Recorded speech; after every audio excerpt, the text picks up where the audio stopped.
In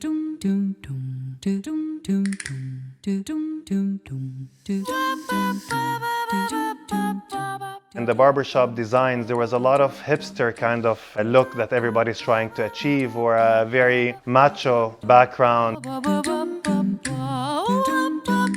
We wanted to build something that is elegant, that is welcoming, that's a place for a gentleman to have his haircut, to come with his family, with his son. Shave is a welcoming place for the modern man, para los hombres nuevos.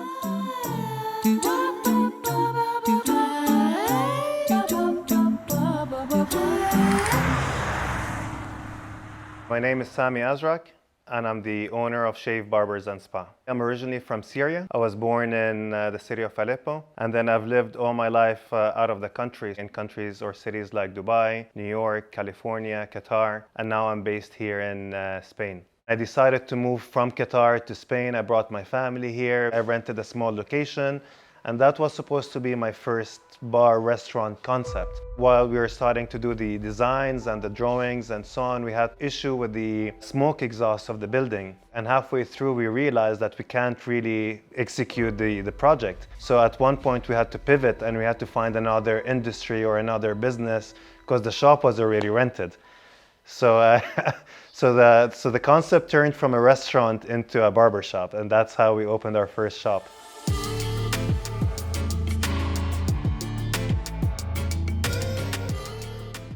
In 5 years, we managed to open 10 locations, and we're actually filming now from our newest location that we opened 2 weeks ago. And with this, we have 8 locations here in Spain and 2 in Dubai. And the idea is to continue expanding. Of course, like any business, there's always ups and downs and there's always challenges. My first challenge was me not knowing absolutely anything in the industry. I literally had to Google what kind of scissors I need to buy for my first shop. I had background in construction, so I knew how to make a beautiful design, but I didn't know how to operate it in this particular business. There was a little bakery next to the first shop that I opened, and I was doing the interviews in a bakery, meeting people, telling them that in a few months there's a shop next door that's going to be a barber shop. I'm going to be running it. I have no idea what's going on, and I don't even speak the language. Would you like to work with me? So it was not easy to find the right talent, let's say.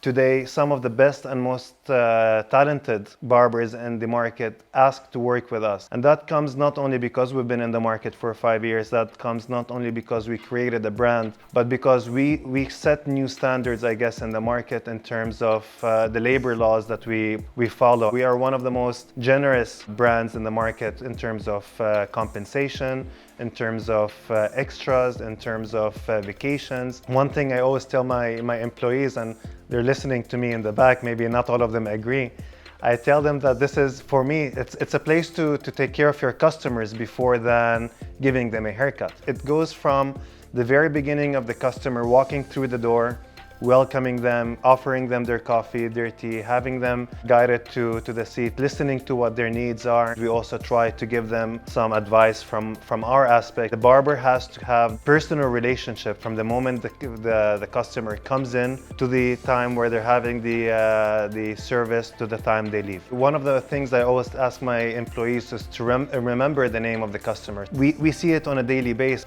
Barbers that are, of course, qualified and great, but have stronger soft skills, and it's always translating to better results in terms of revenue, where the barber ends up upselling so much more when there's that personal touch, when there's that soft skills, and there's all these attention to details. It makes a big difference. That relationship is, in my opinion, one of the most important things. So we tried our best to focus on a clean location, a good design, a great customer service, and I guess together with that is a formula in order to have success.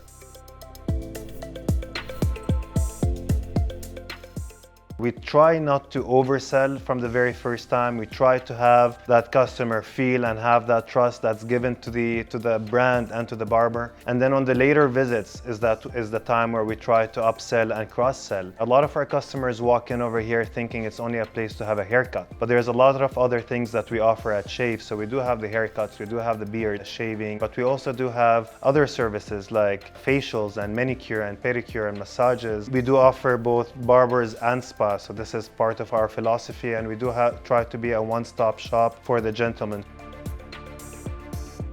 Managing appointments is one of the key aspects of running this business. In a food and beverage industry, we always need to watch out for food wastage. If it's not managed properly, the business would suffer. In the salon business or in the barbershop business, our resources is the time. Our barber can only attend one customer at a time. Having a proper software that helps us manage the appointments helps us at least minimize the amount of no-shows.